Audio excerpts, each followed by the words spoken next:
Hey guys, so just got back from the theater from seeing Caught Stealing, the new Darren Aronofsky movie. This was not my initial planned review for today. My initial planned review was Toxic Avenger remake.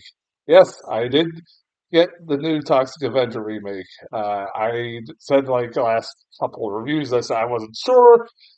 As of Tuesday, I found out yes, we are getting Toxic Avenger. And my plan was to see it today, and like at 1 o'clock, 1:10. Plans changed, unfortunately. I had some issues with my car to get fixed, and the only other show time for that movie is at 10:10 at night, and I got to work at 5:30 in the morning, so that was not possible. So I will have a review for that. I am looking forward to that. But in the meantime, I decided to go see the second best thing, which is the new Darren Aronofsky movie. Yay! I am a big. I've reviewed Noah. I've reviewed. I've reviewed The Whale. I've reviewed a few of his movies, and I usually try to say anytime I review him, any of his movies, I'm a big fan of his. I did review Mother too. Oh yeah, I did review Mother. I'm a big fan of his. For better or worse, he's one of my opinion, like a guilty pleasure filmmaker. I just enjoy his work, man. Like, his movies never bore me. Are they like subtle? No. Are they all great? No. Is he a guy kind of like I always make the joke? Is he like the equivalent of a director that likes to sniff his own farts? Sure, but I am entertained by his movies. Like I kind of put him in the same category as like Ari Aster nowadays, where like he'll make Ari Aster the same way. He started off with a great fucking movie and then kind of mixed bag here and there, but I'm never bored by any of his movies. So yeah, like there's definitely something to talk about with everyone. So this one, I was like, when I saw the trailers, I'm like, wow, this looks like unlike anything I've seen that Aronofsky do. He usually does some weird, wacky kind of movies that are so out there. Like this actually doesn't look. This looks like a complete opposite of what he usually makes. And I liked the movie. I did. Not my favorite Aronofsky movie, but it was a lot of fun. It has its faults, like a lot of Aronofsky movies, but I had fun with it. I loved Austin Butler in this. I thought he definitely it was the best thing of this movie. His character arc in this movie is really good. He's a guy who's kind of an alcoholic who was a former. He was like a huge high school prodigy, baseball star who was supposed to be the next big thing, and then he got in a serious accident that killed his friend and caused him to never play baseball again. And like he's like got PTSD, really bad, severe PTSD from that shit. And you don't get that from the trailers. So like all that shit like is not in the trailers. I think the trailers this like it doesn't show a whole. There's not a lot about this movie that this movie does show. As like I'll give a lot of credit. The trailers don't give away a whole bunch of this movie. Um, and like yeah, he is in this weird relationship with Zoe Kravitz, who I love the chemistry between the two of them, and like they're easily both likable. And like Austin Butler again, like both these actors have like more and more I see of them, the more I'm a fan of them. And they're both really good together. You got Matt Smith, who's their wacky neighbor. His wacky neighbor is a punk rocker. Matt Smith, like every time he's in a movie, he's fantastic, and he's in a small bit he's in this movie is a lot of fun. Uh, you got like Vincent D'Onofrio and Lee Schreiber as two Hebrew hitmen, um, gangsters.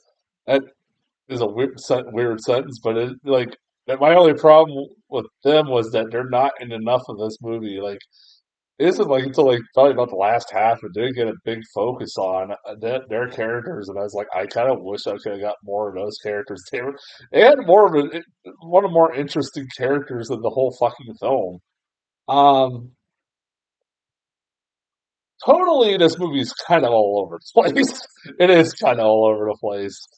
Uh, that's one of the biggest problem with this. Like, you'll have like some really dark ass shit. This movie gets dark as hell. There are characters like that you think are gonna be like big characters throughout the film, and they're gonna be like big, like important characters, and be main characters throughout this whole fucking film, and then they I'm not gonna reveal who, but this is a big one. Like half hour into this fucking thing, I was like, "What?"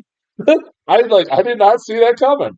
I because they are a like a big part of the advertising for this movie. And it's like, damn, the movie gets dark and it gets it knows when to kind of like makes you kind of go, I don't know how the fuck this is gonna end for some of these people, because of that. And I kind of appreciate that, but also at the same time, this movie gets wacky as hell. Like there's cartoon characters, including the Russian gangster that I had to single out, who's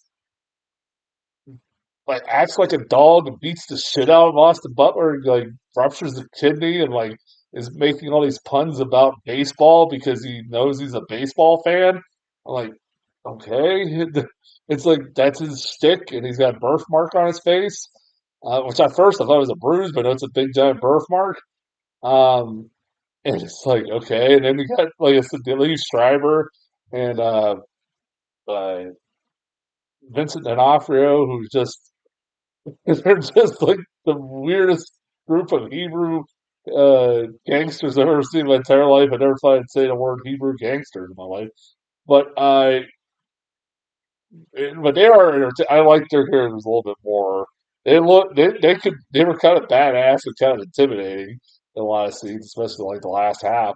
But then like that fucking Russian gangster like is acting like a dog. I'm like, what the fuck is this shit? And you got the sitcom next door neighbor who's a yuppie who builds websites. Oh yeah, this movie takes place in 1998. It has to every once in a while remind you it takes place in the 90s. Musical choices to Jerry Springer being on in the background to World Trade Center like is in a shot. Yeah.